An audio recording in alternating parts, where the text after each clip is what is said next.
S Kader டைரக்ஷனில் வெளியான திமில் இந்த படத்தை பற்றி பார்ப்போம். இந்த படத்தில் வந்து அங்காடி தெரு, மகேஷ், மணிஷ் அஜித்னு சொல்லிட்டு ஏகப்பட்ட பேர் நடிச்சிருக்காங்க.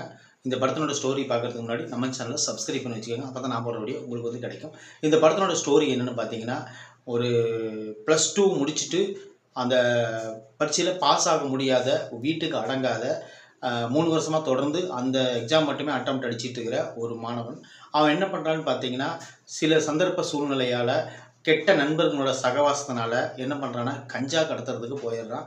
போதைப் பொருட்கள் கடத்திட்டு இருக்கும்போது அப்போ என்ன பண்ணுறதுன்னு பார்த்தீங்கன்னா, அதுக்கப்புறம் வந்து ஒரு சில இல்லீகலான விஷயங்கள் செஞ்சு கடைசியாக போலீஸினோட கண் பார்வைக்கு தென்படுறான். அதுக்கப்புறம் நடக்கிற விஷயங்கள் தான் இந்த திமில் இந்த படத்தினோட மொத்த ஸ்டோரி. இந்த படத்தினோட ஸ்டோரியை ஆரம்பத்திலேயே சொல்லிடுறேன். ஏன்னா இது வந்து என்னென்னு பார்த்தீங்கன்னா, முழுக்க முழுக்க ஒரு போதைப் பொருள் சம்மந்தப்பட்ட படமாக இந்த படத்தை எடுத்து நம்ம ப்ரொடக்ட் பண்ணிக்கிறாங்க.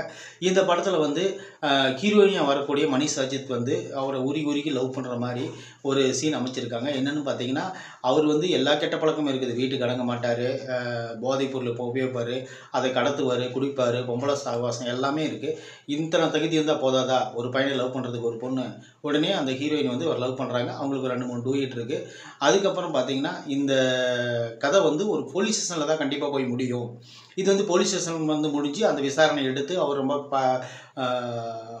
அடிபட்டு உதப்பட்டு அது திருந்தி வந்து வாழ்க்கை வாழுவார் அப்படின்னு சொல்லி தான் ஒரு யதார்த்தமான கதையாக நம்ம யூகிச்சு வச்சுருந்தோம். ஆனால் கிளைமேக்ஸில் வந்து டைரக்டர் வந்து அந்த மாதிரி கதையை சொல்லாமல் இவர் வந்து வித்தியாசமாக சொன்னது உண்மையிலேயே பாராட்ட வேண்டிய விஷயம். இந்த மொத்த படத்தையும் தாங்கி பிடிக்கிறது அந்த கிளைமேக்ஸ் சீன்கள் தான், ஒரு சில சீன்கள் மட்டும்தான். ரெண்டாவது வந்து பார்த்திங்கன்னா, ஒரு ஆவரேஜான மூவியாக நம்ம இதை ஏற்றுக்குவோம். ஏன்னா அதுக்குண்டான ஒர்த்தான வேலைகள் தான் இதில் செஞ்சுருக்காங்க. ஆக்ஷன் ஹீரோ மாதிரி ஒரு ஃபைட் பண்ணுறாரு, ஃபைட்டும் வெற்றித்தனமாக பண்ணுறாங்க. நடிப்புன்னு சொல்கிற அளவுக்கு பார்த்திங்கன்னா, அங்காடி தெரு மகேஷ் உங்களுக்கு தெரியும் ஆல்ரெடி, அவர் நடிப்பு இந்த படத்தில் பிரதிபலிக்குது. அவங்க அப்பாவை வரவர் கூட நல்லாவே நடிச்சிருக்காரு.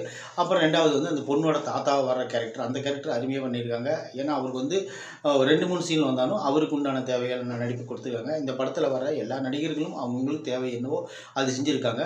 ஆனால் இருந்தாலும் என்னவோ தெரியல, திரைக்கதையில் வேக ஓட்டம் இல்லாதனால இந்த படம் வந்து ஒரு ஆவரேஜான படத்தில் வந்து நம்ம சேர்த்திக்குவோம். இந்த படத்துக்கு வந்து ஒரு 45 to 50 மார்க்குகள் கொடுக்கலாம். அதுக்குண்டான திரைக்கதை அமைச்சது தான் இந்த படம் திமில்.